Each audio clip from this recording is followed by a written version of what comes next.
गोपालपुरम का गांव था। उसमें योहान और मेरी नामक मध्यम वर्ग का एक छोटा परिवार रहता था। योहान उसी गांव के सरकारी पाठशाला में अटेंडर का काम करता था और मेरी खेती का काम करती थी। योहान का वेतन महीने का 8,000 रुपए था। योहान और मेरी का एक बेटा भी था और उसका नाम जोसेफ था। जोसेफ बचपन से ही अपने माता पिता की स्थिति समझकर उन्हें कभी परेशान नहीं करता था। बड़े होने के बाद जोसेफ एमएससी फिजिक्स का पढ़ाई करता है।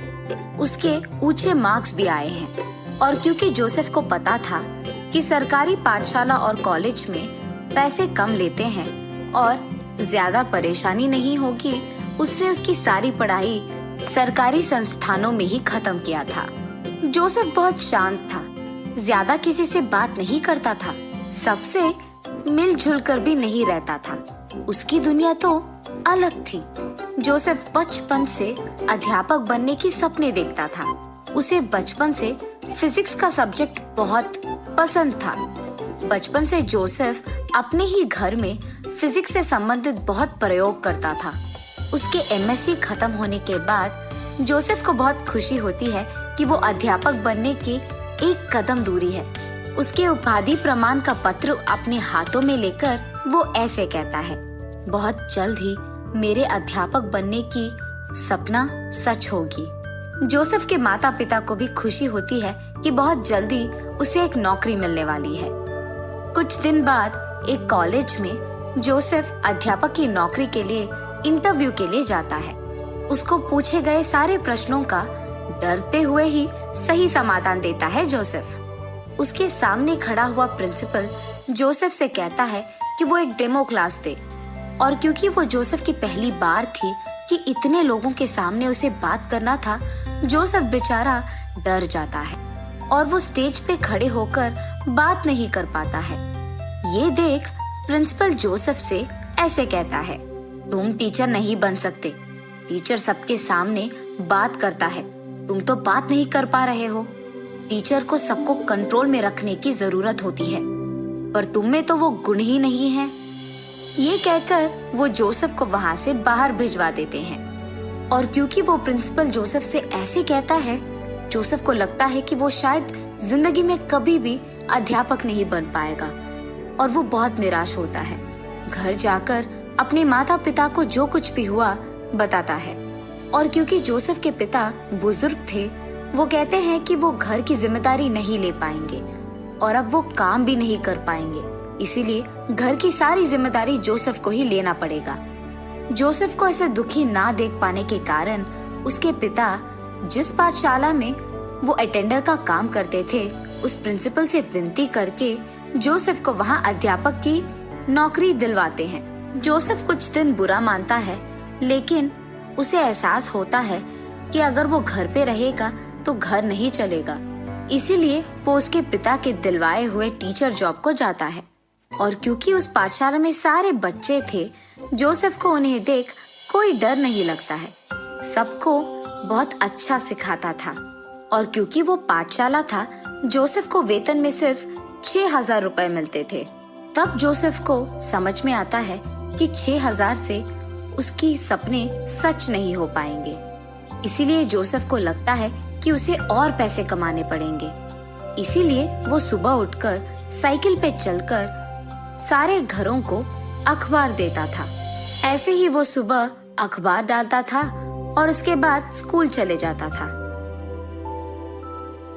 पैसे ऐसे ही कमाकर वो पैसे अपने माता पिता को दे देता था।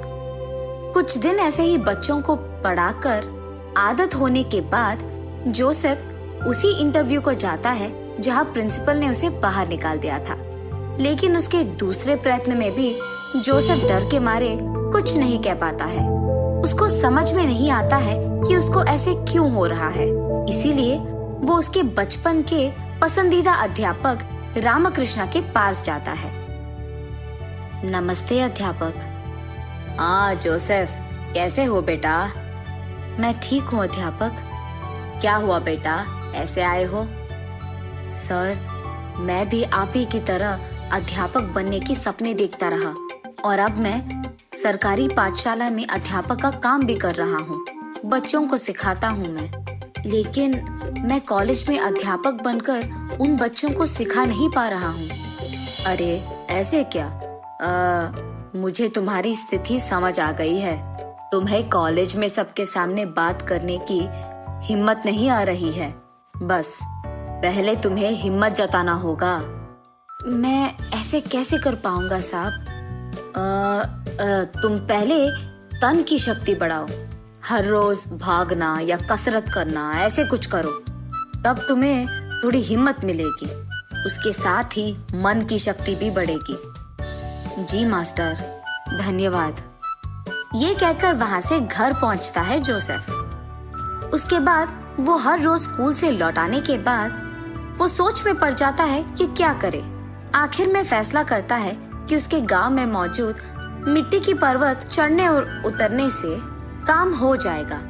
ऐसे ही एक दिन पर्वत पे जाकर थकान के कारण बैठकर सोचने लगता है कि वो आखिर कॉलेज में बात क्यों नहीं कर पा रहा है। तब उसे एक जवाब मिलता है, बच्चे मुझसे कोई सवाल नहीं पूछेंगे, इसीलिए मुझे उनसे डर नहीं लगता है। लेकिन कॉलेज में मौजूद स्टूडेंट्स जब मुझसे सवाल पूछेंगे तो उनसे बात करने की या समाधान देने की हिम्मत मुझ में नहीं है। ऐसे उसे उसकी कमजोरी दिखती है और समझ में आती है। ऐसे ही एक दिन पर्वत चढ़ने के बाद एक जगह पे उसे पेड़ दिखाई देते हैं। वहां रुककर वो उन पेड़ को स्टूडेंट समझकर उनको पाठ सिखाने लगता है। ऐसे वो हर रोज करता था और उसकी आदत डाल लेता था। कुछ ही दिनों में उसमें हिम्मत आती है। जिस कॉलेज में वो 2 बार डेमो क्लास नहीं दे पाया, उसी कॉलेज में जाकर आखिरी बार एक मौका पूछता है। सर, मुझे एक आखिरी मौका दीजिए, मैं अपने आप को साबित करूंगा। ठीक है, चलो। ऐसे मानकर वो संस्थान उसको एक आखिरी मौका देती है। उस समय में वो जैसे ही पर्वत पे बात करता था, वैसे ही उन स्टूडेंट से बहुत हिम्मत से बात करता है। उसके सिखाने की तरीका और उसकी हिम्मत देख प्रिंसिपल जोसेफ की तारीफ करके उसको फिजिक्स की अध्यापक की नौकरी देते हैं। महीने का 25,000 का वेतन था उसका। आखिरकार उसका सपना सच होने के कारण वो खुशी खुशी घर लौटकर उसके माता पिता को ये खुशखबरी देता है। ऐसे ही वो उसकी मनपसंद नौकरी करते हुए कुछ दिन बाद पैसे जमा करके एक बड़ा सा घर लेता है और अपने माता पिता का बहुत अच्छा ख्याल रखता है। कहानी का नैतिक है कमजोरी। अपनी कमजोरी को खुद पहचानना जरूरी होती है, तब उस कमजोरी को हम अपना ताकत में बदल सकते हैं।